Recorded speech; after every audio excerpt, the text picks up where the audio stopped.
Okay, so this recording will demonstrate the problems with sizing of the Sharepod with long usernames. So in this case I'm going to create a Sharepod here where I'm going to share my desktop.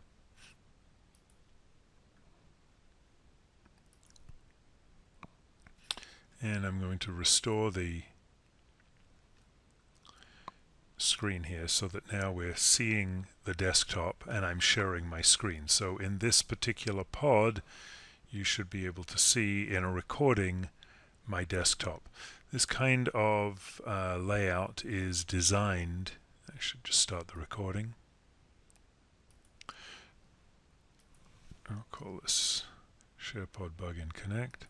So this kind of layout is designed in order to be able to allow a user to see my desktop while I'm sharing it, but also to be able to refer to reference materials in the main body of the room. And the idea is that they can switch between the full meeting room view and seeing my desktop. So while they're watching the desktop, they can be seeing what I'm doing. If they need to, they can come back and look at the reference materials. It's a fairly common use case. But in this case, the Sharepod itself is kept quite small to leave as much real estate for the teaching materials in the room. And you'll notice that my name is quite long, and so there is no full screen button on the Sharepod because it gets pushed off to the right of the screen. There is of course a full screen button over here on this Sharepod, but the one on the desktop share is only visible if I make the pod wider. While it's narrow, you never see the full screen. Now that's not a problem in the live meeting because any of the users can access the full screen pod even if they don't see it, simply by using the pod options menu to access the full screen option. In the recording, they don't have that luxury. So while we're making the recording, I'm also going to take this opportunity to demonstrate a problem with loading of pods. So I'm going to drop a custom pod into the meeting while it's being recorded, and the pod is going to be dropped in after the recording has started. So here we go. I'm going to drop the pod into this small Sharepod. In the live meeting, the pod loads and vanishes as soon as it gets its CaughtUp event. The pod is loaded, it's installed itself as a menu, it's working completely correctly, everything is fine in the live meeting. What I'm going to do now is I'm going to stop the recording. So we'll come up here and we'll say stop the recording.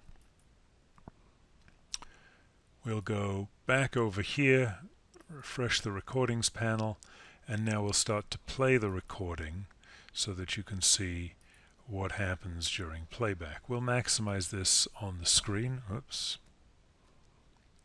So it's as large as we can possibly make it. And you'll see now that the desktop share is here, but I have no access to the full screen button.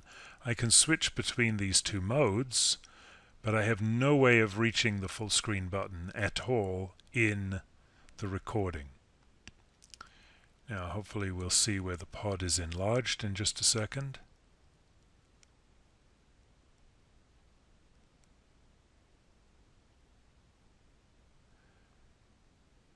Should be happening in just, here we go. I think this is the point at which we make it larger.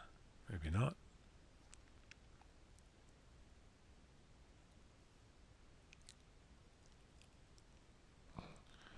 Shouldn't take too much longer.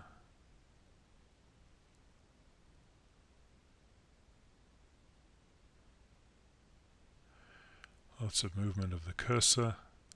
And now it's larger. Now I have access to a full screen button.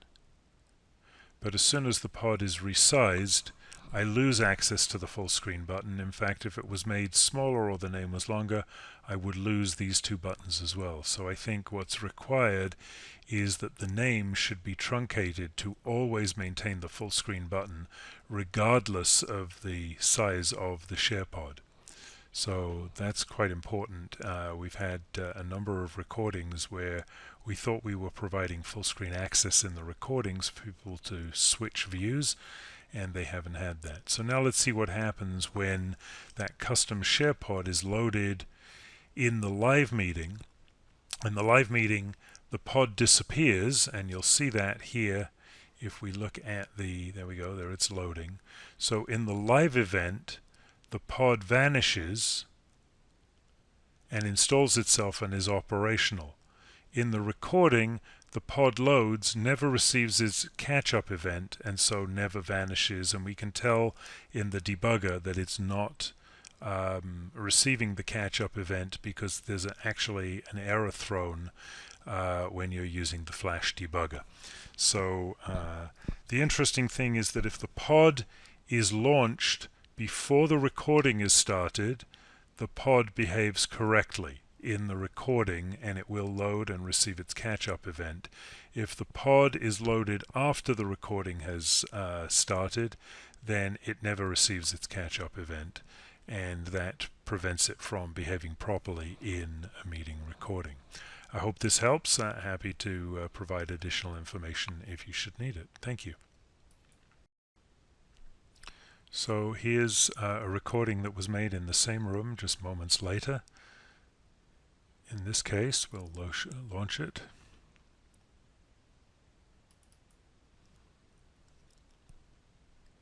And the only difference is that the pod was loaded in the meeting before the recording started, and now you'll see that it disappears. Not only, well, it was vanished already in the main room, but when it loads in the recording, or if I jump to a different point in the recording, the pod loads and immediately goes invisible. So it receives its catch-up event and continues to operate, but only if the pod was active before the recording started.